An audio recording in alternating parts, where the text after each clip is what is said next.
It's a training on introduction. It's KYC and AML, and session one will be introduction to KYC and AML. और इसमें हम just overview लेंगे कि हमने आने वाले ट्रेनिंग सेशंस में क्या क्या करने वाले हैं, और इन बिटवीन बीच में कुछ बातें भी करने वाले हैं हम। और मैं कोशिश करूंगा आपसे साथ में बातें करता रहूं, और मेरी आपसे रिक्वेस्ट भी यही रहेगी कि हम आपस में जब भी मैं कोई चीज पूछूं तो I request all of you अपना अनम्यूट करके कुछ ना कुछ आंसर देने की कोशिश करूं। लास्ट में तो जो एक छोटा सा टेस्ट होगा, या वरुण जी जो टेस्ट लेंगे वो तो है ही है। तो जब भी हम अपने बैंकिंग में एंटर करते हैं या जॉब में एंटर करते हैं बैंकिंग में, तो सबसे पहले आजकल जो वर्ड्स आते हैं that is KYC and AML. Even before joining bank, अगर हम वैसे भी बैंक में जाते हैं तो जो भी वहां पे एम्प्लॉयज बैठे होते हैं वो कहते हैं सर केवाईसी डॉक्यूमेंट्स। सो केवाईसी वर्ड आजकल बहुत फेमिलियर वर्ड हो चुका है। उसके पीछे रीजन भी होता है कि आजकल कुछ फ्रॉडुलेंट एक्टिविटीज बहुत होती हैं, है ना। सो केवाईसी आजकल कॉमन वर्ड नहीं रहा, लेकिन from banking point of view सबसे पहले इन जनरल, या मैं कहूँ जब मैंने बैंकिंग में सबसे पहले एंटर किया, जब मुझे इवन कैश भी काउंट करना नहीं आता था, गिनना नहीं आता था, तो उस समय मुझे सबसे पहले केवाईसी वर्ड का इंट्रोडक्शन हुआ था। केवाईसी केवाईसी है ना, it's like ABC for the banking, KYC. So हम शुरू करते हैं सेशन। तो सबसे पहले हम यही समझने की कोशिश करेंगे कि केवाईसी क्या है, एएमएल क्या है, और in the first slide we will be understanding the KYC and AML. So what is KYC? अब KYC नाम पता है, नो योर कस्टमर, या कुछ नो योर क्लाइंट्स कहते हैं, है ना। तो ये चीज होती है नो योर कस्टमर और नो योर क्लाइंट्स। तो अब कस्टमर और क्लाइंट में डिफरेंस क्या होता है? कोई एनीबडी कोई बताना चाहेगा? कस्टमर और क्लाइंट, नो योर कस्टमर भी हो सकता है, नो योर क्लाइंट भी हो सकता है। तो कस्टमर इन जनरल क्या होता है, हम कहीं पे गए, पैसे दिए, सामान ले आए, दैट इज कस्टमर। मैं शॉर्ट में बात करूंगा। और क्लाइंट क्या होता है, जहां पे हमें लॉन्ग टर्म सर्विस देनी होती है। For example this financial services, हम सभी फाइनेंशियल सर्विसेज से हैं, तो हमारे लिए जो भी क्लाइंट या जिसको कस्टमर कहेंगे, इनिशियली मैं क्लाइंट या कस्टमर कहूंगा, वो हमारे लिए एक क्लाइंट बन के आता है, क्योंकि वो हमारे साथ लॉन्ग टर्म जुड़ने वाला है। उसको लॉन्ग टर्म प्लानिंग देने वाले हैं, लॉन्ग टर्म उसके उससे प्रॉफिटेबिलिटी भी आने वाली है हमसे। So banking point of view से it is client. So KYC होता क्या है? KYC is know your clients. इसमें हमें कुछ ना कुछ क्लाइंट के बारे में जानना होता है। क्या जानना होता है? उसकी आइडेंटिटी प्रूफ, एड्रेस प्रूफ और फाइनेंशियल क्रेडेंशियल्स हम उसके लेते हैं। क्यों लेते हैं वो आगे भी डिस्कस करेंगे कि बंदा वही है। आइडेंटिटी प्रूफ ये इनिशियली बहुत ही बेसिक चीजें होने वाली हैं, प्रॉबेबली आप भी सोचते होंगे तो ये तो यार हमें पता ही है सारा कुछ, है ना। लेकिन एक फंडामेंटल रूल होता है, जब भी ट्रेनिंग हम बैक से बेसिक से कनेक्ट करते जाते हैं, सो दैट आगे आने वाली चीजों को हम इजीली कनेक्ट कर सकें। तो उससे पहले एक छोटी सी मैं लाइव एग्जांपल लेके चलता हूँ कि जैसे फॉर एग्जांपल कोई हमारे पास बंदा आया अकाउंट खुलवाने में, अभी अकाउंट की बात करने वाला हूँ, या आपका फाइनेंशियल सर्विसेज है, आपके पास आया कि मुझे लोन लेना है ना। अच्छा, उससे पहले आपसे मैं रिक्वेस्ट कर सकता हूँ, आप मुझे बताएंगे प्लीज, आप आपका प्रोफाइल क्या है basically? Is it something loans और फाइनेंशियल सर्विसेज में क्या क्या चीजें आती हैं? Anybody please. So in Axis Finance, we generally have, retail, corporate, and MSME loans. So we do not have account opening of customers like bank, but हाँ loan हाँ, देते हैं हम. So loan basically, part it है, is, yeah, ठीक yeah, ठीक है, ठीक है, thank you. yeah. Thank you Amit. तो हमारे पास क्लाइंट आया, वो कहता है कि मुझे कुछ लोन्स चाहिए, मुझे पर्सनल लोन लेना है, या वॉट एवर जो लोन आप दे रहे हो। तो सबसे पहले हम क्या करते हैं, हम कहेंगे सर आपके कुछ मुझे डॉक्यूमेंट्स चाहिए, है ना। अगर वो अपना बिजनेस लोन या कुछ कंपनी के नाम पे कोई लोन लेना चाहता है, तो हम उसको कहेंगे sir identity proof, address address proof के साथ साथ I need even GST registration and business proof भी लेते हैं, है ना। लेते हैं ना जीएसटी वगैरह अगर कोई बिजनेस लोन के लिए आता है। क्यों? फाइनेंशियल ट्रांजैक्शंस हमने चेक करनी होती हैं। लेकिन कई बार क्या होता है कि क्लाइंट आकर ये भी कहता होगा कि यार मैं आपके एक्सिस बैंक में अकाउंट इतने 10 साल से चला रहा हूँ, लेकिन फिर आप मुझसे डॉक्यूमेंट्स मांग रहे हो। एनॉय भी होता है, लेकिन वो हमें लेना पड़ता है, हमें समझाना पड़ता है, sir this is the requirement as per KYC and AML regulation, ये आरबीआई की गाइडलाइंस हैं। और हमारे लिए, एक्सिस फाइनेंस के लिए आरबीआई एक रेगुलेटरी अथॉरिटी है, एक प्रिंसिपल है कॉलेज का आरबीआई हमारे लिए, उसकी बात हमें माननी पड़ेगी। दिस इज वन पॉइंट, हमें आरबीआई की बात माननी पड़ेगी। लेकिन वो आरबीआई बात क्यों मनवाता है, उसके पीछे मैं हमेशा लिख कहता हूं कि ये दो रीजंस होते हैं। एक तो बैंक की रेपुटेशन इज वन थिंग, हम यहाँ पे ना दो चीजें लेके चलेंगे, वन इज बैंक और दूसरा पॉइंट मैं एज एन एम्प्लॉय, मैं हूं, है ना। So bank point of view से आरबीआई या बैंक जो हमारा हेड ऑफिस बैठा है, उसके लिए सबसे इंपॉर्टेंट क्या होगा, बैंक्स रेपुटेशन। बैंक की reputation is very important, bank के साथ कोई फ्रॉड ना हो जाए। और उस चीजों को, जो रूल्स एंड रेगुलेशंस आए हैं, उसको इम्प्लीमेंट किसने करवाना है, हमने, एम्प्लॉयज ने जो आगे बैठे हैं। हमने क्यों करवाना है, वाई, मुझे वाई ढूंढना है, मैंने क्यों करवाना है। देखो, एक रीजन तो हमें पता है, बैंक की, आरबीआई की रेगुलेशंस है, हमें आरबीआई का रूल है, हमें मानना पड़ेगा। बैंक की रेपुटेशन एट स्टेक है, कस्टमर का फेथ हमारे ऊपर, इन चीजों के ऊपर बैठता है। Another very important thing is, वो कौन सी चीज है, मैं खुद, ये रूल्स जो बने हुए हैं, अगर ये रूल्स मैंने नहीं माने तो क्या होगा, बैंक क्या करेगा, बैंक एक एक्शन लेता है, अकाउंटेबिलिटी सेट करता है, और उस अकाउंटेबिलिटी का पार्ट एम्प्लॉय होता है। इसलिए मेरे लिए ये चीजें और भी इंपॉर्टेंट हो जाती हैं। बैंक एक इंस्टीट्यूशन है, लेकिन अपनी फैमिली के लिए आई एम द इंस्टीट्यूशन। ठीक है, सो आगे मूव करते हैं। तो जो क्लाइंट आया उसको हमने कहा कि ये चीजें चाहिए, क्लाइंट एनॉय भी होता है, लेकिन ऑल ऑफ सडनली न्यूज़पेपर में कुछ आता है। ये मैं एक लाइव एग्जांपल दे रहा हूँ हमारे बैंक की, जब मैं जॉब करता था। तो हमारे पास एक क्लाइंट आया ऐसे ही अकाउंट वगैरह ओपन करवाने के लिए, ये चीजें मांगेंगे, कस्टमर थोड़ा नाराज होके भी गया, कुछ लड़ाई करके भी गया। लेकिन कुछ दिनों बाद एक बहुत ही फेमस जो एंटी मनी लॉन्ड्रिंग और फ्रॉड केस न्यूज़पेपर में आ गया, और उसके बाद आई थिंक क्लाइंट को समझ आ गया, और उसके बाद क्लाइंट दोबारा जब भी विजिट किया तो ही टोल्ड मी कि सर, ये जो आप कर रहे हैं तो ठीक कह रहे हैं, ये चीजें होती हैं, है ना।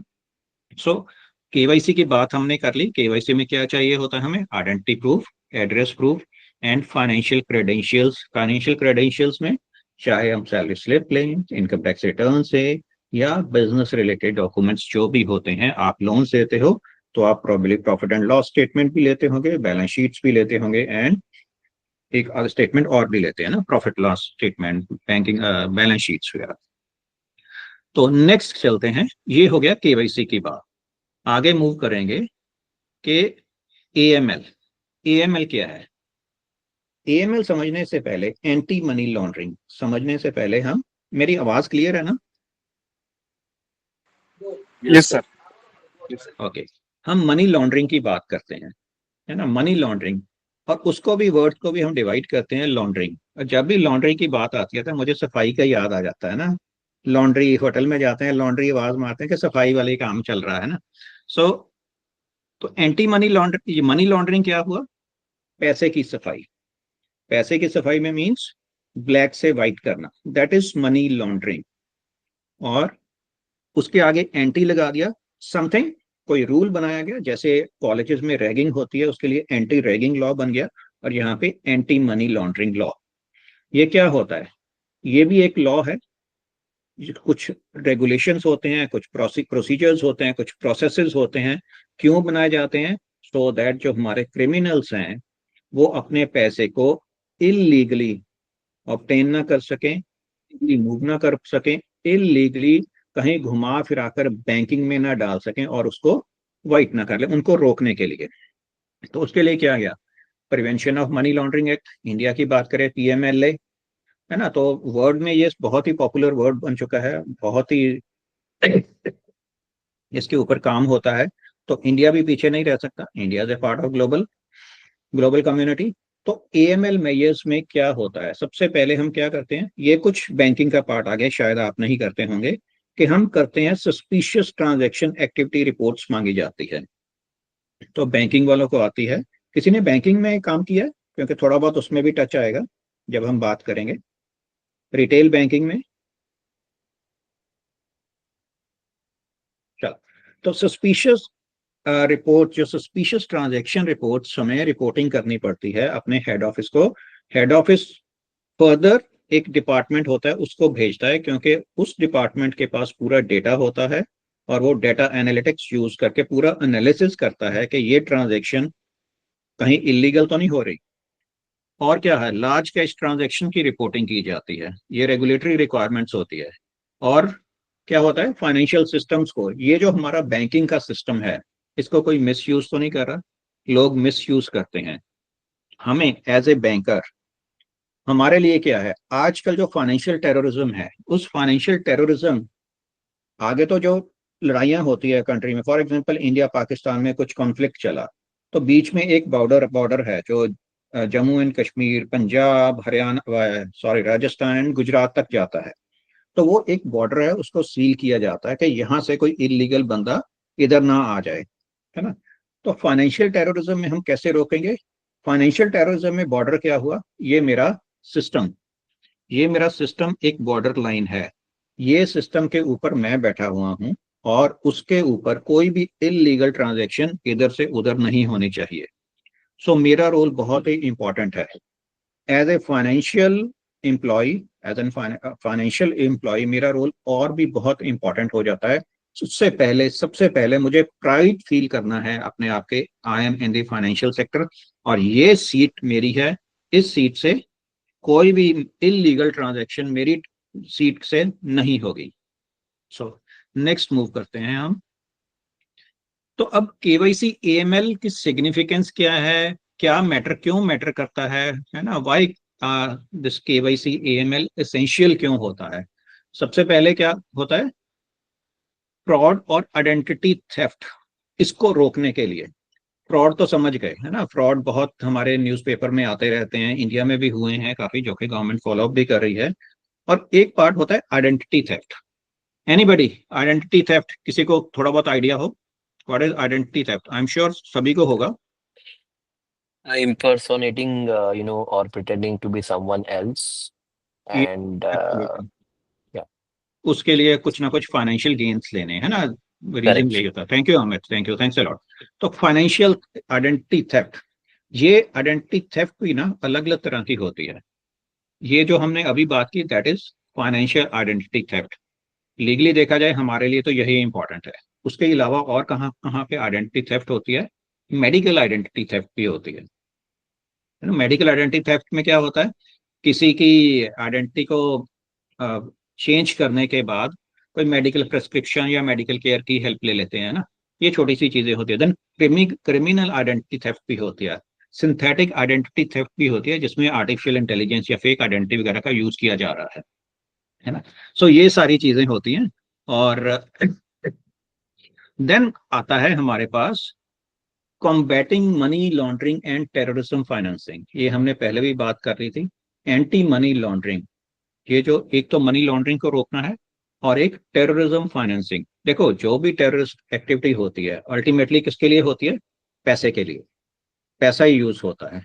तो अगर पैसा ना जाए तो काफी हद तक इसको हम रोक सकते हैं, दैट इज टेररिज्म फाइनेंसिंग या कॉम्बैटिंग टेररिज्म फाइनेंसिंग।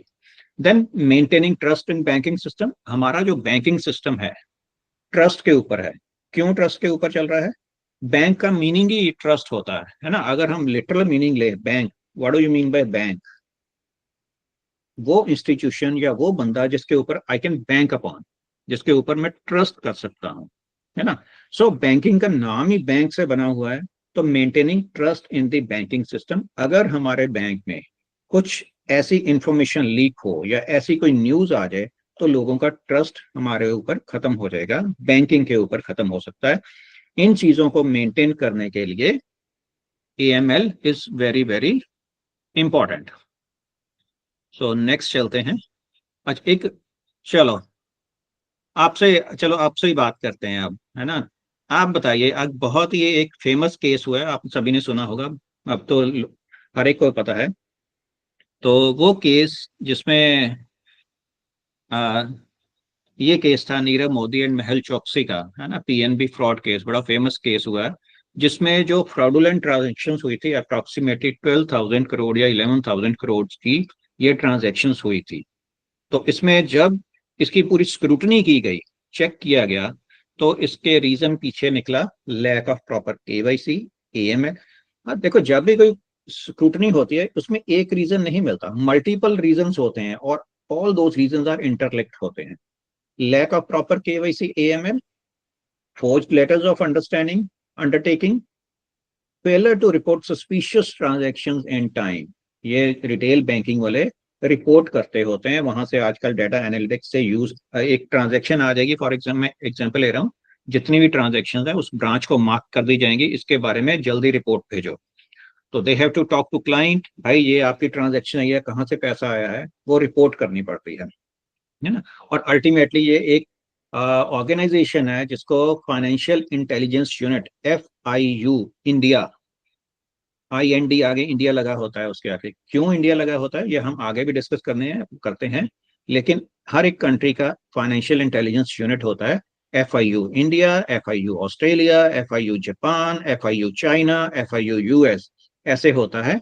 तो उनको रिपोर्ट जाती है, वो वन ऑफ दी प्रोबेबली बहुत ही अच्छे स्टेटस, रेप्यूटेड कंपनी, बहुत ही जबरदस्त कंपनी माना जाता है FIU को, जो डेटा एनालिटिक्स यूज करके, डेटा एनालिसिस यूज करके हर चीज को ढूंढने की कोशिश करती है।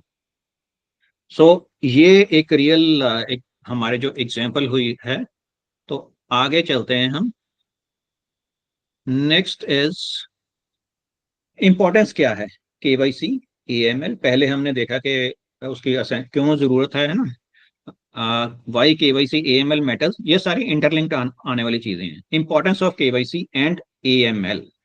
अब फाइनेंशियल सिस्टम में क्या इंपॉर्टेंस है इनकी, है ना, ये हम देखते हैं। सबसे पहले क्या है कि integrity of the financial system, ये हम बात कर चुके हैं। फाइनेंशियल सिस्टम एक ऐसा सिस्टम है, या मैं बैंकिंग सिस्टम कहूँ, rather banking system is a part of financial system, it is a subset of financial system, ये कह सकता हूँ। फाइनेंशियल में बैंकिंग एक है, और भी बहुत सारी चीजें होती हैं, लेकिन बैंकिंग सिस्टम बहुत ही बड़ा सिस्टम है। और ये सिस्टम के तो अगर कोई ट्रांजेक्शन होती है इस, या ये कहूँ बैंकिंग सिस्टम से हम कहीं से कहीं पैसा भेज सकते हैं। So protecting the integrity of the financial system, financial system की इंटेग्रिटी कैसे प्रोटेक्ट होगी, through KYC and AML regulations, that to strict KYC and AML regulations. ये हमें करना पड़ेगा, अगर ये होंगी तभी हमारा फ्रॉड, मनी लॉन्ड्रिंग और फाइनेंशियल टेररिज्म रोक सकेंगे हम। हमारा जो बैंकिंग सिस्टम के थ्रू ही ये सारी चीजें होती हैं। अगर किसी, मैं दूसरी कंट्री को पैसा भेजूं, though there are other channels also, but banking channel भी उसमें है। तो KYC क्या हेल्प किस में करता है, कस्टमर की आइडेंटिटी, कस्टमर की जेन्युइननेस वगैरह चेक करते हैं, है ना। इलिसिट एक्टिविटीज की बात कर रहे थे, कौन कौन सी इलिसिट एक्टिविटीज हैं, हवाला ट्रांजेक्शन हैं, शेल कंपनीज हैं, ड्रग ट्रैफिकिंग होती है, टेरर फाइनेंसिंग होती है। हवाला ट्रांजेक्शन आप सभी ने सुना हुआ है, नाम इज वेरी कॉमन, है ना। यहाँ पे किसी को पैसा दे देते हैं, वो पैसा सेम डे दूसरे कंट्री में बंदे को दे दिया जाता है, वो अपने चार्जेस ले लेते हैं, ऐसे कुछ ट्रांजेक्शन्स होती हैं। शेल कंपनी, ये मैं इलिसिट एक्टिविटीज की बात कर रहा हूँ। देन शेल कंपनीज बनाई जाती है ना। शेल कंपनीज जिसमें सिर्फ पैसे का ट्रांजेक्शन होता है, कि पैसे दिखा दिया, अदरवाइज उनका ऑपरेशन कुछ नहीं होता। ये भी हमें बैंक वालों को ध्यान देना पड़ता है। Drug trafficking, of course terror financing, ये चीजें होती हैं। उसके बाद आता है, अगर मैं बात करूं, preventing financial crimes and money laundering, preventing financial crimes and money laundering, इसमें क्या आ जाएगा, हमारा जो बिगेस्ट थ्रेट होता है फाइनेंशियल क्राइम्स में, वही है कि बिगेस्ट थ्रेट क्या होता है, जो इलीगल पैसा है उसको लीगल बताना। और लीगल कैसे बताया जाएगा, मैं एग्जांपल लेता हूँ, एक छोटी सी एग्जांपल लेते हैं, हमारी डे टू डे एक्टिविटीज का पार्ट होती है। कोई भी एग्जांपल ले सकते हैं, किसी भी प्रोफेशनल की जो अपनी प्रैक्टिस करता है। अपनी प्रैक्टिस में हम, चलो एक डॉक्टर का ले लेते हैं, किसी डॉक्टर के पास है, डॉक्टर के पास मैं गया, मैंने कुछ पैसे दे दिए उसको, उसने 1,000 रुपया फीस ले ली, और बहुत सारे लोग ऐसे गए उन्होंने 1,000 1,000 रुपया दे दिया। तो at the end of the day वो डॉक्टर आई के थिंक सो, options मुझे जितना याद आ रहा है और अपने देखती हूँ क्या है मेरे पास एक्सपीरियंस प्योर लैब में होना होंगे। चाहिए। आई रिक्वेस्ट प्योर एवरीबडी, एकदम प्लीज अपने आप को HFC म्यूट में कर है, लीजिए प्लीज। हाउसिंग फाइनेंस नहीं, हाउसिंग फाइनेंस ना, तो उसमें लैब एंड दोनों आता है, एचएससी हाउसिंग फाइनेंस और भी दोनों में। हम लोग अगर HFC में गए दोनों लैब HSC में Fullerton. I request everybody, Smita Iyer ji please अपने आप को अनम्यूट कीजिए please. Oh sorry. Thank you.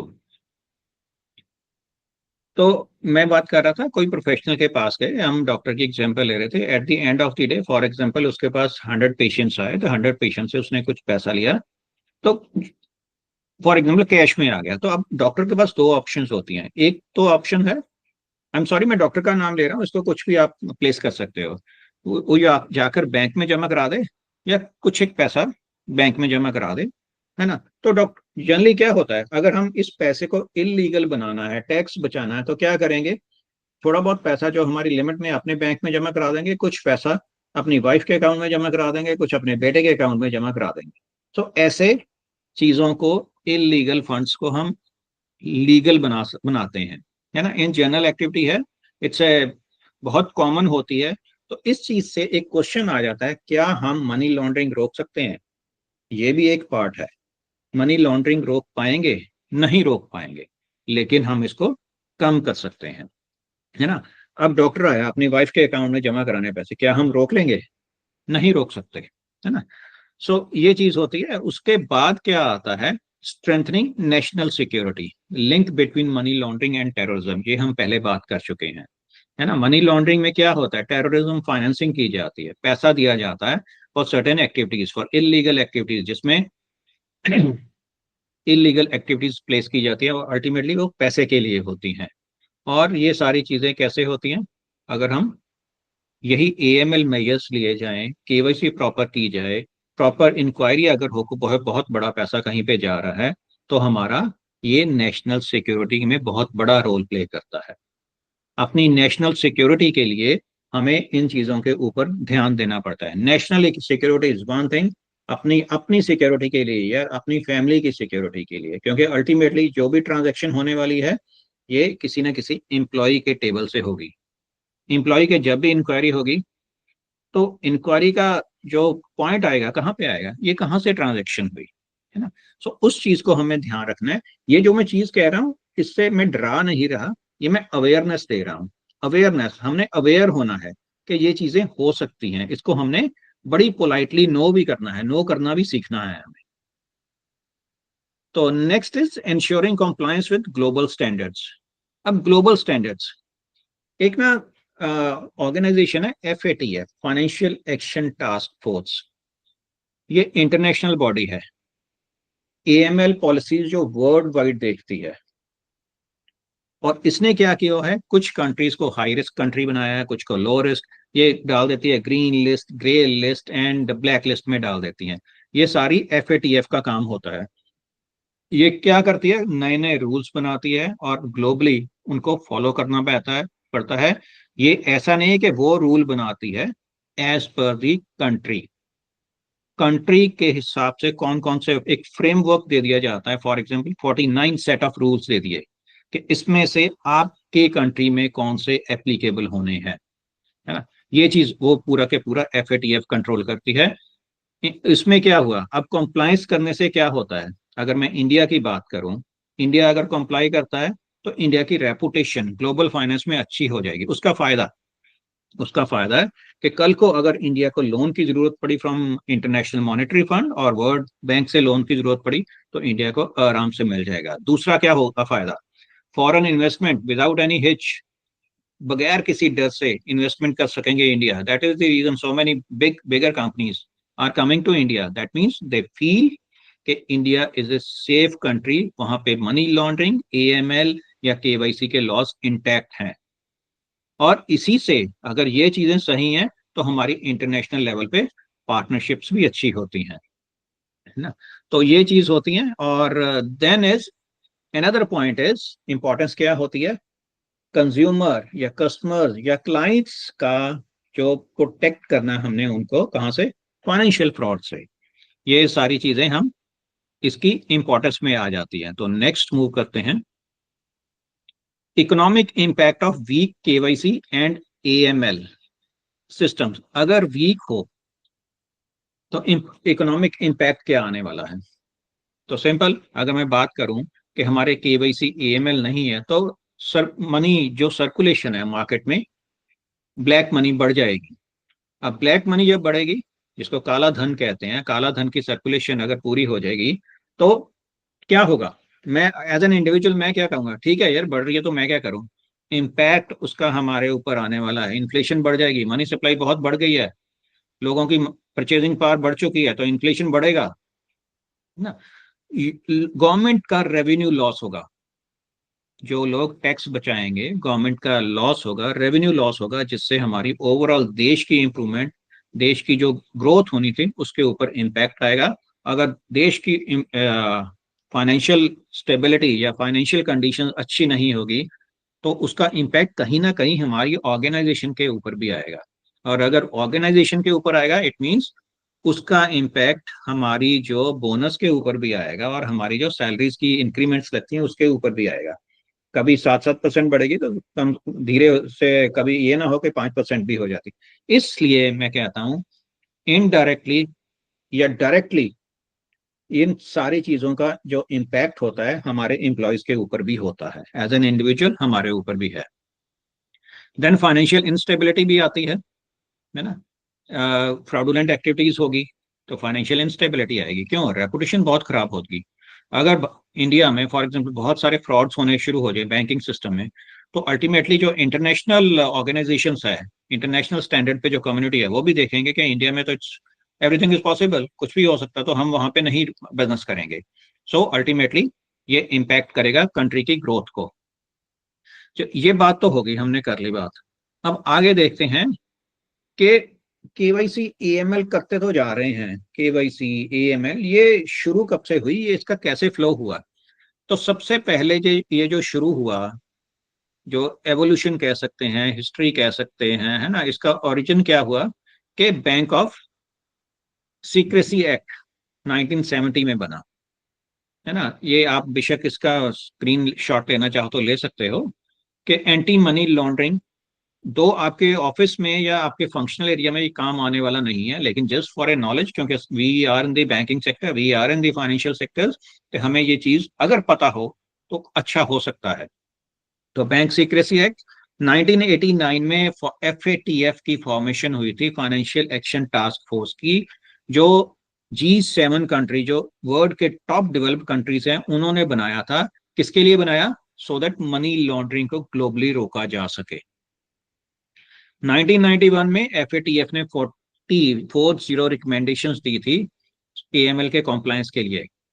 201 में, आई थिंक 9/11 अटैक 201 में हुआ था, है ना, उसके बाद और स्ट्रिक्टनेस आ गई थी। पहले 40 थी, 9 रेगुलेशंस और आ गई थी, टोटल 40+9 हो गई थी। तो 2002 में prevention of money laundering act India ने भी हो गया था, शुरू कर दिया गया था। 2004 में RBI introduced KYC guidelines. 2012 FATF की रिकमेंडेशंस आ गई थी, जिसमें फाइनेंशियल टेररिज्म को रोकने के लिए बातें की गई थी 2016 में। उसके बाद ये कुछ ना कुछ एडिशंस, मॉडिफिकेशंस होती रही, और 2020 में अल्टीमेटली डिजिटल केवाईसी और वीडियो बेस्ड आइडेंटिफिकेशन भी शुरू की गई। तो इंडिया में क्या हुआ? इंडिया में जो की माइलस्टोन्स हैं, तो उसमें क्या हुआ, 2004 में आरबीआई ने इंट्रोड्यूस किया mandatory KYC norms. Mandatory KYC norms पहले भी करते थे हम, पैन कार्ड ले लिया, लाइसेंस ले लिया, है ना, एक ही डॉक्यूमेंट से राशन कार्ड ले लिया। तो उस 2004 में केवाईसी नॉर्म्स इंट्रोड्यूस किए, जिसमें proof of identity and address लेना इज कॉन्टिन्यूसली मैंडेटरी हो गया। Monitoring is very important. Then suspicious transaction reporting को FIU, जो फाइनेंशियल इंटेलिजेंस यूनिट इंडिया उसको रिपोर्टिंग हो गई। ये जितनी भी रिपोर्टिंग होती है, कई बार हम कह देते हैं बैंकिंग में यार बहुत सारी रिपोर्टिंग्स होती हैं, यार आरबीआई मांगता बहुत है। आरबीआई नहीं, ये एफआईयू मांग रहा है ना। सो उसके बाद क्या हुआ, 2016 में डिजिटल रेवोल्यूशन आ गई, आधार बेस्ड रेवोल्यूशन, केवाईसी के रिलेटेड। आधार पैन लिंक होना शुरू हो गया, जल्दी जल्दी काम होना शुरू हुआ। उसके बाद 2017 में डीमोनेटाइजेशन हो गई है। डीमोनेटाइजेशन में हमारा जो आ, अलग एएमएल कॉम्प्लायंस, और उसके बाद जो डिजिटल ट्रांजैक्शंस की भी बहुत ज़्यादा वॉल्यूम बढ़ गया था। देन 2020 में एएमएल इन्फोर्समेंट रिसेंट डेवलपमेंट्स आई हैं। ये आप एक जो भी रिसेंट जो सर्कुलर होता है एक बार गो थ्रू हो जाए, being we all are in the financial field. तो इसमें क्या क्या चीज इंक्लूड की गई है ना। उसमें क्या हुआ कि ban on crypto currency related money laundering. देखो क्रिप्टो करेंसी अब इंडिया में भी काफी कुछ रेगुलेट भी हो रहा है, लेकिन बहुत सारे लोग कुछ इलीगल वेबसाइट्स के थ्रू काम करते हैं, जिसके ऊपर गवर्नमेंट धीरे धीरे अपना शिकंजा कस रही है। उसके बाद जो बैंक्स केवाईसी में लैप्स होता है, उनके ऊपर पेनल्टीज पड़ रही हैं। AI and big data analysis use किया जा रहा है ट्रांजैक्शन मॉनिटरिंग के लिए। मैं केवाईसी पेनल्टीज के ऊपर बात करता हूँ। अभी आई थिंक लास्ट ईयर बहुत काफी 2-3 बैंकों को, मैं नाम नहीं लूंगा, उनको केवाईसी के लिए रिलेटेड पेनल्टी पड़ी है कि आप ने केवाईसी नॉर्म्स को नहीं माना, तो इसलिए आपको 1 करोड़ की पेनल्टी या 1.41 की करोड़ की पेनल्टी। उसमें प्राइवेट सेक्टर बैंक भी है, नेशनलाइज बैंक भी है। तो अब मैं वापस उसी बात पे आ रहा हूं कि केवाईसी को क्यों मानना जरूरी है, why KYC is so important, और आपको उसको ड्यू इंपॉर्टेंस देना जरूरी है, क्योंकि हम एक फ्रंट एंड पे होते हैं और ये हमारी रिस्पॉन्सिबिलिटी होती है केवाईसी लेना, और उसकी ठीक जेन्युइन केवाईसी होनी चाहिए।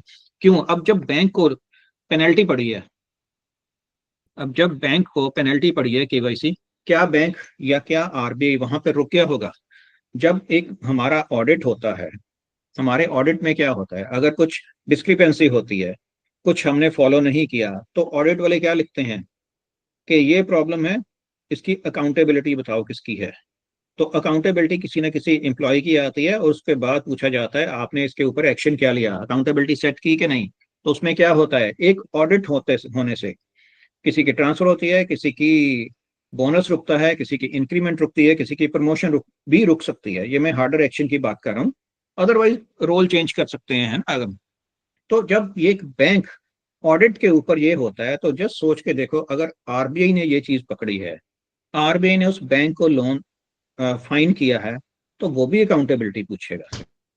जब बैंक आरबीआई अकाउंटेबिलिटी पूछेगा, तो जो हेड ऑफिस है बैंक का, वो देखेगा भाई ये लेकूना या ये प्रॉब्लम किस ब्रांच में आई है या किस एरिया में आई है, वहां कौन सा बंदा रिस्पॉन्सिबल है इसके लिए, और फिर वो जो एक्शन है अल्टीमेटली घूम के हम एम्प्लॉयज के ऊपर आएगा।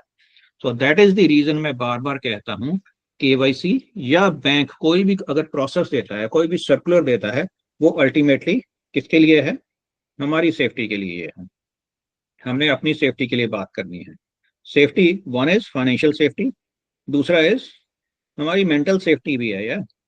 अगर हम बैठे हैं, कोई टेंशन आ गई आरबीआई की ओर से आ गया, या इवन कुछ बैंक में प्रॉब्लम आ गई, ultimately it impacts our health, हमारी हेल्थ के ऊपर भी आता है। सो अपने आप को ठीक रखने के लिए हमें जो बैंक प्रोसेस दे रहा है उसको फॉलो करना है, राइट। तो आगे मूव करते हैं।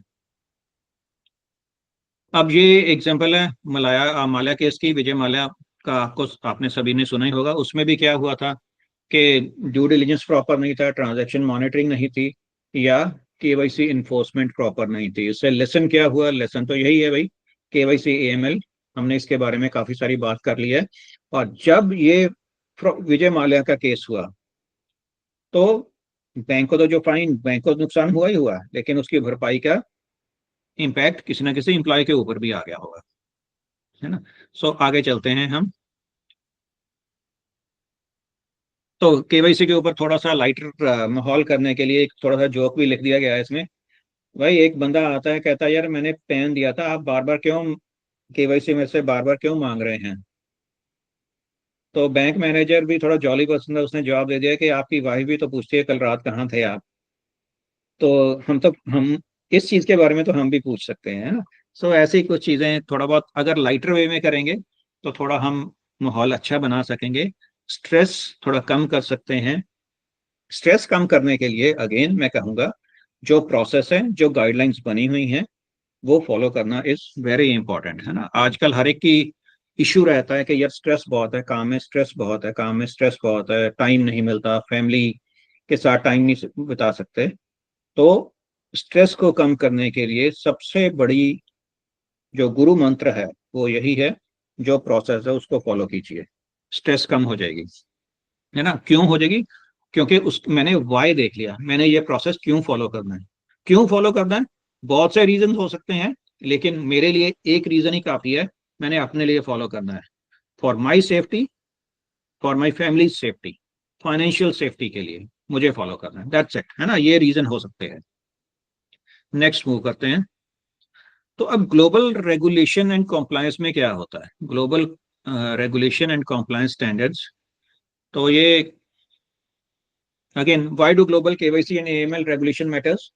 क्रॉस बॉर्डर मनी लॉन्ड्रिंग रोकता है, international trade, banking increase, trust बढ़ता है, ये जो हम बैंक कह रहे हैं, बैंकिंग ट्रस्ट आपस में बनता है। अगर इंडिया की बात करें तो फाइनेंशियल रेपुटेशन बढ़ेगी, इकोनॉमिक सैंक्शंस हम बच जाएंगे। अगर हम अच्छी तरह से एएमएल गाइडलाइंस फॉलो करते हैं तो हमारे ऊपर जो सैंक्शंस वगैरह नहीं लगेंगे। पीछे आपको देखा था ना, पाकिस्तान के बहुत ज्यादा चल रहा था कि पाकिस्तान को ब्लैक लिस्ट में डाल देना, ब्लैक लिस्ट में डाल देना, लेकिन पाकिस्तान को ग्रे लिस्ट में डाला गया है। उसका इम्पैक्ट क्या है? जो ग्लोबल इन्वेस्टमेंट्स है वो आना बंद हो जाती है, और लोगों का विश्वास नहीं रहता। जो कंट्रीज हैं, जो आईएमएफ है, वर्ल्ड बैंक है, वो भी लोन देने से पहले सोचता है कि यार पता नहीं वापस आएगा या नहीं आएगा, है ना। सो ये चीज होती है। उसके बाद हम बात करते हैं की ग्लोबल रेगुलेटरी बॉडीज। अब जब भी कोई भी रेगुलेटरी बॉडी होती है, जनरली तीन चार हम चीजें देखते हैं। वन इज यूएस क्या कर रहा है, यूरोपियन कंट्रीज क्या कर रहे हैं, या चाइना क्या कर रहा है ना। ऑफ कोर्स अपना कंट्री तो है ही है ना। ये चीजें हम देखते हैं, उनका पहले हम ये चीजें देख लेते हैं कि यूएस में क्या हो रहा है, यूरोपियन कंट्रीज क्या कर रहे हैं, चाइना क्या कर रहा है। तो उससे पहले ये देखते हैं कि ग्लोबल रेगुलेटरी बॉडीज और केवाईसी एंड एएमएल में सबसे पहले जो रेगुलेटरी बॉडी आती है, जो हम डिस्कस कर रहे थे, FATF, financial action task force. Financial action task force में क्या हो रहा है, ये 1989 G7 कंट्रीज ने बनाए थे, पहले डिस्कस किया था। ये डिस्कस करने से पहले अब आपको इसकी इंपॉर्टेंस तो पता चल गई है FATF की। एक ना मैं आपको रिसेंट जो फ्रॉड चल रहा है FATF के नाम पे, वो मैं आपके साथ डिस्कस कर लेता हूँ एक। ये हो सकता है आपके काम आए, या आप आगे अवेयरनेस दे सकते हो लोगों को। वो क्या रहा है आजकल के, एग्जांपल लेता हूँ, कोई बंदा क्रिप्टो करेंसी में, let's take an example, crypto currency में डील करता है, कुछ इन्वेस्टमेंट्स कर रहा है। आजकल बहुत से फेक साइट्स आ रही हैं। हम ऐसे ही कोई हमारे पास व्हाट्सएप मैसेज आते हैं कि आप हमारे साथ जुड़ जाओ, हम ये गाइड करेंगे। बंदा कहता है चल यार जुड़ जाता हूँ, तो जुड़ता है, कुछ ना कुछ वो आपको गाइडलाइंस देते रहते हैं, टिप्स देते रहते हैं। धीरे धीरे वो कहते हैं जी क्रिप्टो में अच्छा है, हमारे चैनल पे आप खोल लीजिए, हमारा जो भी प्लेटफॉर्म है उस पर खोल लीजिए। तो मैं सीधा क्रिप्टो पे आता हूँ, घूम फिर पे वो क्रिप्टो पे आते हैं कि आप हमारे साथ अकाउंट खोल लीजिए, हम आपको गाइड करेंगे, लाइव ट्रेडिंग कराएंगे। ठीक है, आप कहते हैं यार चल कोई बात नहीं, देखते हैं। आप थोड़े कुछ पैसे भी डाल देते हैं, और पैसा उसमें कैसे डलता है आपको ध्यान रखना है। ये जो भी प्लेटफॉर्म्स होंगे फेक, उन प्लेटफॉर्म में पैसा थ्रू थर्ड पार्टी जाएगा, उनका अकाउंट नहीं होगा। जनरली वो कहेंगे जी इसको पैसे भेज दो, आपके अकाउंट में दिखने शुरू हो जाएंगे। दैट इज नंबर वन, कभी नहीं करना। अब आता हूँ, आपने पैसे डाल दिए, आपको प्लेटफॉर्म देंगे, उसमें दिखना शुरू हो जाएगा आपके पैसे, आपने परचेज कर लिया क्रिप्टो करेंसी, कुछ कुछ टाइम में बढ़ते जाएंगे।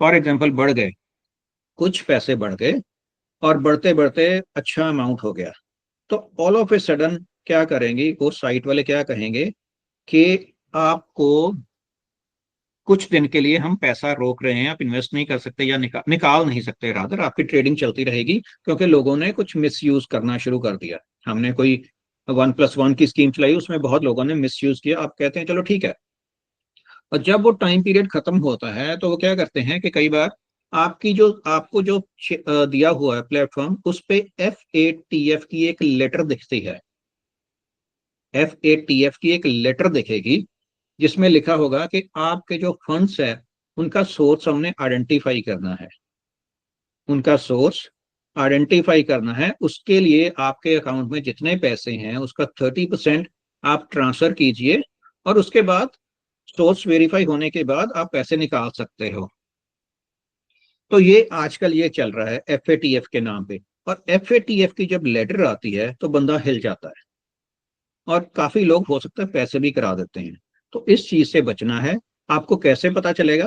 गो टू FATF साइट पे जाइए, ये लेटर एक उन्होंने बताया हुआ है कि कैसे लोग कर रहे हैं। FATF कभी भी किसी क्लाइंट से, कस्टमर से, इंडिविजुअल से या इंडिविजुअल ऑर्गेनाइजेशन को, चाहे वो FATF हो चाहे वो FIU हो, वो डायरेक्ट कांटेक्ट में नहीं आएगा। ये फ्रॉड चल रहा है, कई बंदे पैसे भेजते हैं और पैसे खत्म। तो इन चीजों को आपने ध्यान रखना है। FATF के बारे में पता चल गया। अब FATF के बारे में बता भी दिया, लेकिन बताने से पहले अगर FATF की लेटर आ जाए तो बंदों के होश उड़ जाते हैं। ठीक है, तो इस चीज का ध्यान रखना है। तो FATF का रोल क्या है? ग्लोबल लेवल, ग्लोबल ऑर्गेनाइजेशन है ना, ग्लोबल। ये FATF FIU ये इंटर गवर्नमेंटल एजेंसीज हैं, मीन्स ये गवर्नमेंट के साथ टच में आएंगे। इंडिविजुअल मेरे को लेटर नहीं भेजेंगे वो, लेकिन जो फ्रॉडस्टर्स हैं वो ये चीज इसका फायदा उठा रहे हैं और हूबहू जो उनके साइन है वो भी कर देते हैं। आजकल डिजिटली कुछ भी हो सकता है। तो global AML KYC standard fix करता है, इवेलुएट्स करता है कंट्रीज के फाइनेंशियल सिक्योरिटी मेजर्स क्या है, या कंट्रीज को ग्रे लिस्ट में डालना है, ब्लैक लिस्ट में डालना है, ये सारा काम FATF करता है। अब आता है India FATF, India and FATF। India FATF का मेंबर है और गाइडलाइंस फॉलो कर रहा है इंडिया, है ना। क्योंकि AML अल्टीमेटली फॉलो क्यों कर रहा है? क्योंकि इंडिया ने ग्लोबली ट्रेड बढ़ाना है। ये सारी चीजें अल्टीमेटली ट्रेड में मैटर करती हैं। तो 2023 में पाकिस्तान को वापस निकाल दिया गया है, ग्रे लिस्ट से वापस निकाल दिया गया, बस remove from FATF grey list. पहले बहुत चल रहा था कि शायद पाकिस्तान ब्लैक लिस्ट में चला जाएगा, और ग्रे लिस्ट में जब पाकिस्तान था तो उसकी इकोनॉमी काफी डाउन हो चुकी थी और उसका इम्पैक्ट आने वाले कुछ सालों में और भी दिखता रहेगा। तो और क्या रेगुलेटरी बॉडीज होती हैं? Another is basal committee of banking supervision. Basal committee of banking supervision, तो बेसल क्या है? It's a city name, Switzerland का एक सिटी है, बहुत ही सुंदर सा शहर है। वहां पे ये मीटिंग हुई थी, वहां पे ये बनी थी basal committee on banking supervision. और की इसमें मेन गाइडलाइंस क्या है? अगेन AML आइडेंटिटी, इनको बैंकों को मस्ट फॉलो करना है। बेसल रिपोर्ट्स, बैंकों में बहुत वर्ड यूज होता है। Financial institutions must follow due diligence before opening accounts. Account opening से पहले due diligence is very important. अगर अकाउंट खुल गया उसके बाद तो मॉनिटरिंग होगी, लेकिन उससे पहले ड्यू डिलीजेंस। अभी हमारे सिस्टम में बंदा नहीं है, उससे पहले there are two things, one is screening and another is, एक स्क्रीनिंग होती है, एक रिपोर्टिंग होती है या मॉनिटरिंग होती है। Screening means transaction screening, transaction होने से पहले की, पहले का टाइम सिस्टम में नहीं आया, हमने फिजिकली कर रहे हैं। लेकिन मॉनिटरिंग हो गया, आप तो देखेंगे भाई ये हो क्या रहा है। So due diligence is very very important. Regular monitoring of transactions कोई रेगुलर मॉनिटरिंग बहुत इंपॉर्टेंट है। वो आजकल सेंट्रल ऑफिस पे होती है, AI एंड डेटा एनालिटिक्स का यूज किया जाता है। सो नेक्स्ट चलते हैं। अब बाकी कंट्रीज कैसे इंप्लीमेंट करते हैं, जो मैं बात कर रहा था, जब भी बात करेंगे कि बाकी कंट्रीज, उसमें क्या आ जाएगा? यूनाइटेड स्टेट्स आ जाएगा, देन वेस्टर्न कंट्रीज आ जाएंगे, देन चाइना आ जाएगा, ये सारी चीजें हम बात करते हैं। तो यूनाइटेड स्टेट्स क्या करता है? 9/11 के बाद बहुत स्ट्रिक्ट हो गया, तो उसने पूरे वर्ल्ड में ही AML के लिए स्ट्रिक्ट करवा दिया। आइडेंटिटी देखना है, लार्ज ट्रांजैक्शंस ऑटोमेटिकली रिपोर्टेड हो रही हैं, आजकल सस्पिशियस अकाउंट देखने हैं। इंडिया के लिए क्या है लेसन? AML इंडिया ने भी स्ट्रॉन्ग किया मुंबई अटैक के बाद, है ना। टेररिस्ट क्योंकि यूज कर रहे थे, हवाला मनी यूज कर रहे थे या कोई और चैनल्स यूज कर रहे थे, बैंकिंग चैनल भी हो सकता है यूज हुआ। Then European Union, same, European Union generally US को फॉलो करता है। अल्टीमेट बेनिफिशियरी ओनरशिप, उन्होंने डिस्क्लोजर की क्लॉज लगाया। सेंट्रलाइज डेटाबेस, सस्पिशियस सस्पिशियस जो सेंट्रलाइज डेटाबेस होता है सस्पिशियस अकाउंट्स का या कुछ बैंड ऑर्गेनाइजेशन का, ये डेटा शेयर किया जाता है थ्रू FIU, है ना। सो ये चीजें होगी। देन चाइना क्या कर रहा है? चाइना भी same. China band crypto currencies इन 2021 मनी लॉन्ड्रिंग को रोकने के लिए, टैक्स डिवीजन को रोकने के लिए, है ना। ये सारी ऑल क्रिप्टो ट्रांजेक्शन वर डिक्लेयर्ड इलीगल, स्ट्रिक्ट मॉनिटरिंग हुई। अब तो इंडिया में भी काफी चीजें इनके ऊपर हो रही हैं। जो इंडिया में लीगली अप्रूव्ड है उन्हीं के साथ आपको करना है, लेकिन उनके साथ गवर्नमेंट टैक्स लेती है 30%, है ना, प्रॉफिट के ऊपर। अगर कोई साइट या अगर कोई प्लेटफॉर्म इंडिया में अप्रूव नहीं है तो उसमें नहीं करना, क्योंकि वो प्रॉब्लम आ सकती है आगे। नेक्स्ट मूव करते हैं। तो नेक्स्ट आता है कि how India complies with global AML standards. कैसे कर रहा है India? Customer verification. Customer verification में क्या है? हम RBI को फॉलो करते हैं। हमें RBI कहता है कि KYC नॉर्म्स फॉलो करो, we follow it. Global FATF guidelines बनाता है। Money laundering TMLA 202, this AML laws जो ग्लोबल आते हैं। Large cash transaction reporting income tax act के हिसाब से होता है कि लार्ज कैश ट्रांजैक्शन, ये जो रेगुलेटर्स हैं, यहाँ पे इनकम टैक्स अथॉरिटी चलती है हमारी। US में, ग्लोबल में US पेट्रियोट एक्ट होता है। Cross border transaction, FEMA is very important here, and Basel guidelines. Cross border transactions में FEMA ट्रांजैक्शन में FEMA की जो गाइडलाइंस होती हैं उसके हिसाब से होता है। और यहाँ पे FEMA की मैं कई बार बात कर लेता हूँ। हम कई बार जब बंदा हमारे पास अकाउंट ओपनिंग करने आता है, बंदा बाहर जा रहा है, तो वहां पे हमें अकाउंट ओपनिंग के टाइम हमें FEMA की गाइडलाइंस देखनी पड़ती है कि अकाउंट, लेकिन जब वो रिटर्न फाइल करेगा तो that is as per income tax return, उसके हिसाब से करना पड़ता है। ये थोड़ा सा कंफ्यूजिंग होता है एक्ट, लेकिन हमें पता होना चाहिए। देन एक ना बहुत ही बड़ी एग्जांपल है, दिस केस स्टडी कह लो, HSBC का मनी लॉन्ड्रिंग स्कैंडल।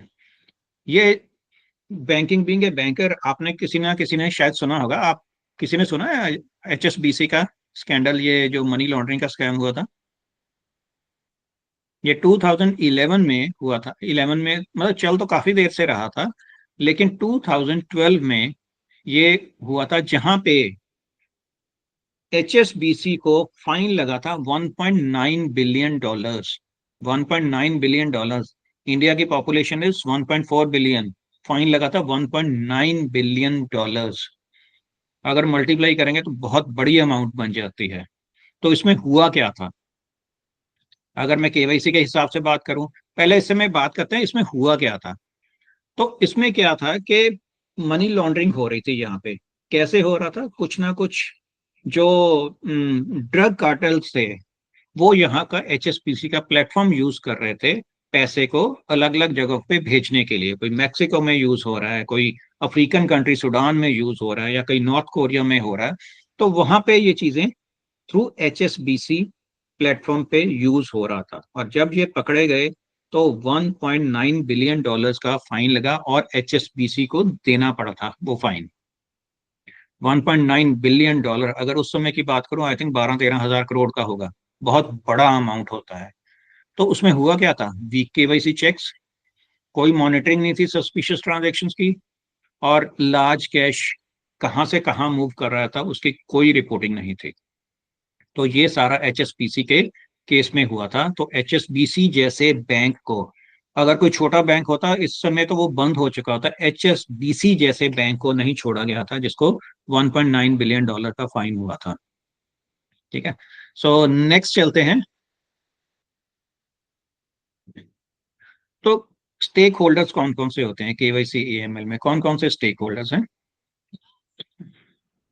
मीन्स कौन कौन सी पार्टीज होती हैं, ये कह सकते हैं। तो सबसे पहले मैं बात करूंगा बैंक्स एंड फाइनेंशियल इंस्टीट्यूशंस की। बैंक्स एंड फाइनेंशियल इंस्टीट्यूशन में क्या रिस्पॉन्सिबिलिटीज आती हैं? बैंक्स, हमारा बैंक है, financial institution axis financial institution. तो हमारी रिस्पॉन्सिबिलिटी क्या है? सबसे पहले customer due diligence. Customer due diligence में मतलब अकाउंट खोलने से पहले का काम। हमारा अभी वो क्लाइंट प्रोस्पेक्टिव कस्टमर है, उससे पहले उसकी आइडेंटिटी वेरीफाई करनी बिफोर ओपनिंग एन अकाउंट। उसके बाद अकाउंट खुल गया, देन ऑन गोइंग मॉनिटरिंग। उसकी जो ट्रांजैक्शंस हो रही हैं, क्या उसकी जो फाइनेंशियल डॉक्यूमेंट्स हैं उसके साथ सिंक कर रही हैं, कहीं गड़बड़ तो नहीं। ऐसा तो नहीं बंदे ने इनकम लिखी है 5 लाख या 10 लाख और उसकी ट्रांजैक्शंस बहुत बड़ी अमाउंट हो रही है जो कि सिंक नहीं कर रही उसकी ट्रांजैक्शन से। ये हमें मॉनिटर करना है। मॉनिटरिंग करने के बाद अगर ये चीजें हमने जब भरेंगे, उसमें उसकी एनुअल इनकम कितनी है, फटका जिसको कहते हैं, ये सारी चीजें भरेंगे, तो उसके बाद जो भी सेंट्रल ऑफिस से, आजकल आसान हो गया, सेंट्रल ऑफिस से एक डेटा आ जाएगा हमारे पास, डंप आ जाएगा। ये सस्पिशियस ट्रांजेक्शन है, उसकी रिपोर्ट भेजनी पड़ेगी हमें, क्या ये सस्पिशियस ट्रांजेक्शन है या नहीं है। देन कंप्लायंस हमें करना पड़ेगा, है ना, एज पर एएमएल जो भी आरबीआई ने गाइडलाइंस दी हुई है। तो नेक्स्ट चलते हैं। उसके बाद आता है रेगुलेटरी स्टेक होल्डर्स में ही है regulatory authority in India, RBI, है ना। आरबीआई है फाइनेंशियल्स में हमारे बहुत सारे रेगुलेटर्स हैं, बहुत सारे रेगुलेटर्स हैं। One is reserve bank of India, SEBI है, आईआरडीए है, देन आजकल पेंशंस का भी एक रेगुलेटर बन चुका है। तो इसमें क्या है, तो रिजर्व बैंक ऑफ इंडिया की रिस्पॉन्सिबिलिटीज क्या है कि बैंक्स के लिए केवाईसी नॉर्म्स बनाने, उनको फॉलो करना। जो फॉलो में जब भी आरबीआई के ऑडिट्स वगैरह होते हैं या इसके अलावा कुछ रिपोर्टिंग जाती है, वहां से उनको पता चलता है दैट इज द रीजन जो केवाईसी के कारण इतनी बैंकों को पेनलाइज किया गया है। इट मींस आरबीआई का डायरेक्ट चेक है इसमें।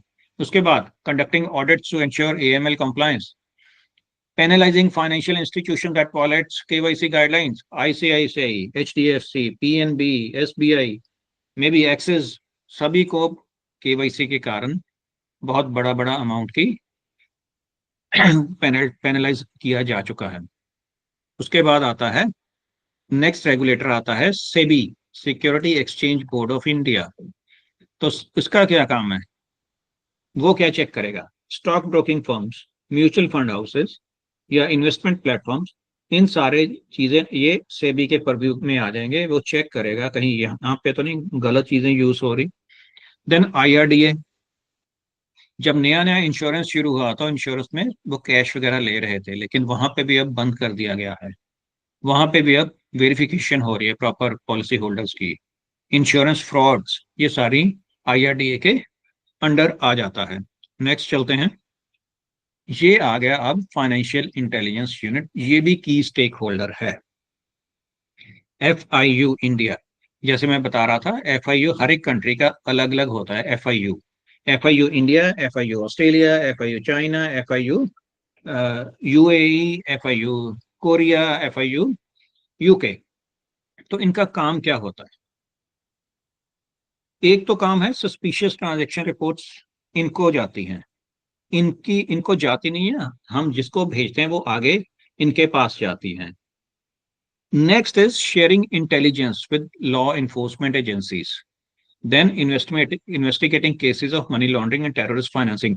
दोबारा कह रहा हूं ये चीज, ये इन्फोर्समेंट एजेंसीज को इंफॉर्मेशन या इंटेलिजेंस शेयर करते हैं, लेकिन एफआईयू डायरेक्ट इंडिविजुअल के साथ, डायरेक्ट किसी ऑर्गेनाइजेशन के साथ इंटरेक्शन या कम्युनिकेशन नहीं करेगा। ठीक है।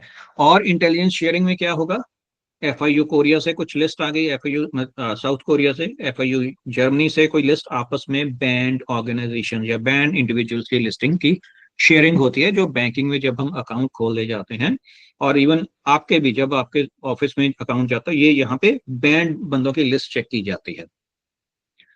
उसके बाद आता है जी government and law enforcement agencies. Government and law enforcement agencies में क्या आता है, इन्फोर्समेंट डायरेक्टोरेट, ये तो आजकल काफी फेमस है ना। ईडी, ईडी जिसे कहते हैं, tracking illegal financial transaction, freezing assets and investigating economic offences. Nirav Modi case में क्या हुआ था, ईडी ने फ्रीज किए थे उनके प्रॉपर्टीज। देन आता है सीबीआई। तो सीबीआई में सेंट्रल ब्यूरो ऑफ इन्वेस्टिगेशन क्या करता है, high profile financial frauds and economic crimes के बारे में करता है ना। देन ये एग्जांपल है सत्यम की, इनकम टैक्स डिपार्टमेंट आ जाता है, high value transactions, raids, tax evaders को, पैन एंड आधार का जो भी लिंकिंग है दैट इज वो इनकी गाइडलाइंस के हिसाब से हुआ है, सो दैट हमें अनडिस्क्लोज इनकम के बारे में पता चल सके। सो नेक्स्ट स्लाइड में आते हैं हम। तो अब आता है role of businesses and corporates in AML compliance. अब कॉर्पोरेट्स बिजनेसेस का एएमएल कॉम्प्लायंस में क्या रोल आता है? Why businesses must follow KYC and AML rules. अब क्यों इनको करना है, कैसे करना है, कैसे करेंगे?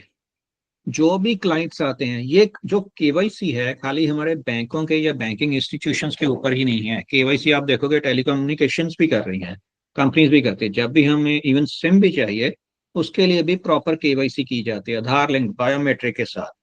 तो लार्ज कंपनीज के लिए क्या इंपॉर्टेंट आ जाता है, जो भी उनका क्लाइंट है, जो भी उनका वेंडर है, जो भी उनका पार्टनर है, उसकी प्रॉपर आइडेंटिफिकेशन। क्यों? कहीं शेल कंपनीज में तो नहीं यूज हो रहा काम?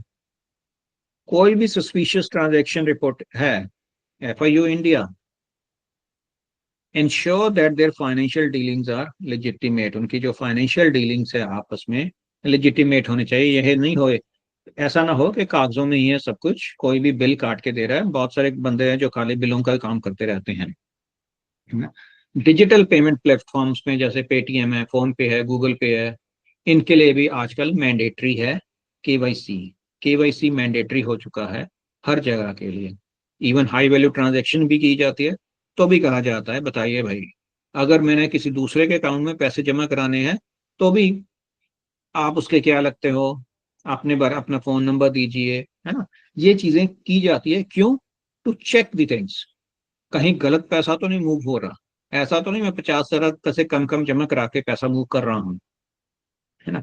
तो एक चीज बताइए सर मुझे आप, एएमएल के बारे में हम पढ़ रहे थे, हमने सभी ने बैंकिंग प्रोफेशन में हैं, हम कहीं ना कहीं अपने रिलेटिव्स को हमने एक सलाह जरूर दी होगी कि क्या होता है कि बंदे, कोई क्लाइंट या कोई रिश्तेदार हमारे पास आया, दोस्त, यार तू तो बैंक में है, तू तो फाइनेंशियल इंस्टीट्यूशन में है, मेरे पास 15 लाख रुपए है, बता कैसे करूं।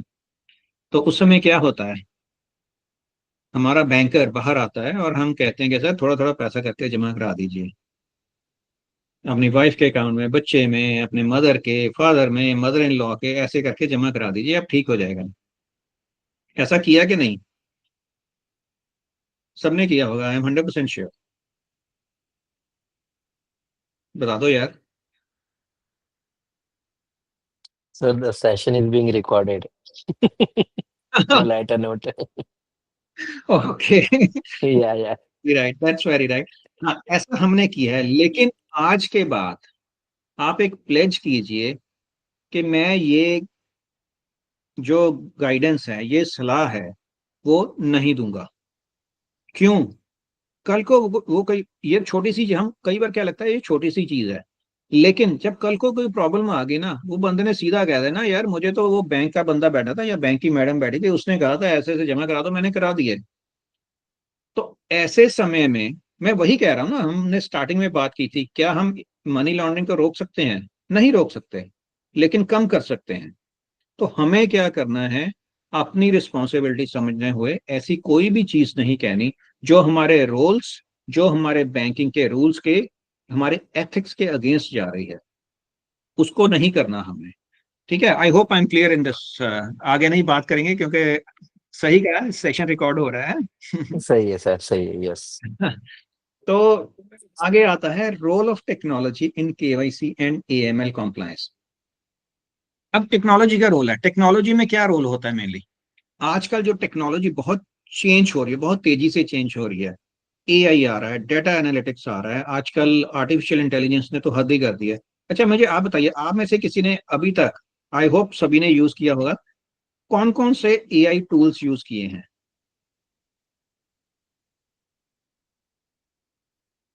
किसी चीज के लिए भी किसी ने नहीं किया है कोई यूज? चैट जीपीटी कैनवा है किया जैसे। सर, चैट जीपीटी यूज किया है, ग्रुप किया है। Okay okay okay. इसमें ना हमारे जो बच्चे हैं ना, जो मैरिड हैं, जिनके बच्चे हैं, वो बच्चों को ज्यादा नॉलेज है हमारे से, है ना। तो ये चीजें बहुत इंपॉर्टेंट हो चुकी हैं आजकल यूज करने के लिए। क्विक इंफॉर्मेशन के लिए हमें यूज करना है। तो क्या है रोल, क्या आता है? ये जो डेटा एनालिटिक्स वगैरह यूज कर रहे हैं, डेटा एनालिटिक्स हमारी जिंदगी में चल रहा है, हम यूज नहीं कर रहे, तो हमारा जो डेटा है वो डेटा एनालिसिस किया जा रहा है। कौन कर रहा है? Amazon, फ्लिपकार्ट या जितनी ई कॉम साइट्स हैं उनके लिए हम डेटा हैं। आप देखो ना, कुछ भी बोले, हमने कुछ भी सर्च किया, मैंने ट्राउजर शर्ट सर्च किया तो ये जब भी मैं ई कॉम साइट्स खोल रहा हूँ ट्राउजर्स की एड आती जा रही है। मैं कुछ बोल रहा हूँ सिस्टम में, कुछ वैसे बात कर रहा हूँ, उसी की एड आनी शुरू हो रही है। तो ये क्या है? ये डेटा एनालिसिस हो रहा है, डेटा एनालिटिक्स है। तो सेम वे डेटा एनालिसिस हमारे बैंकिंग में भी यूज हो रहा है, आपके जो लोन सेक्शन में आप में यूज हो रहा है, पैटर्न्स ढूंढने के लिए यूज हो रहा है कि यार ये बंदे का पैटर्न था, पहले इसने जमा पैसे कराए, फिर कम हो गए, फिर कम हो गए, और उसके बाद जो एनपीए हो गया अकाउंट, एक पैटर्न बन गया। जब सेकंड स्टेज में ही होगा ना, तो डेटा एनालिटिक्स हमारे प्रोबेबली हमें रेड अलर्ट कर देगा कि ये जो स्पेसिफिकली अकाउंट है ये एनपीए हो सकता है, take action.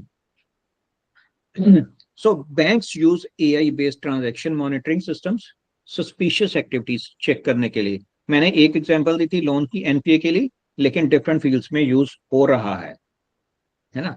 Next, blockchain for secure blockchain वगैरह का काफी ज्यादा यूज हो रहा है। नेक्स्ट चलते हैं हम,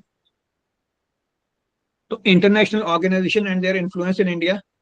इंटरनेशनल ऑर्गेनाइजेशन कौन सी है? एफएटीएफ हम बात कर चुके हैं, एफएटीएफ इंडिया फॉलो कर रहा है जो रूल्स एंड रेगुलेशंस है। अगर इंडिया 40+9 जो उनकी रेगुलेशंस है नहीं फॉलो करेगा, या कोई भी कंट्री नहीं फॉलो करेगा, तो उसकी जो लिस्टिंग है ग्रे लिस्ट में डाल देंगे, तब भी फॉलो नहीं किया तो ब्लैक लिस्ट में डाल देंगे। सो ऐसे हर कंट्री को फॉलो करनी पड़ेगी। अगर जब किसी गलत लिस्ट में चला गया तो उसके ऊपर बहुत सारी सैंक्शंस लग जाती हैं। Then IMF and World Bank, ये हमें ग्लोबल फाइनेंस रेगुलेशंस के बारे में पता चलता है, लोन्स ले सकते हैं हमारा। Then UN ODC supporting India in trafficking financial crimes, FATF role strengthening India's AML roles होते हैं, है ना। तो नेक्स्ट चलते हैं। So that's it from my side.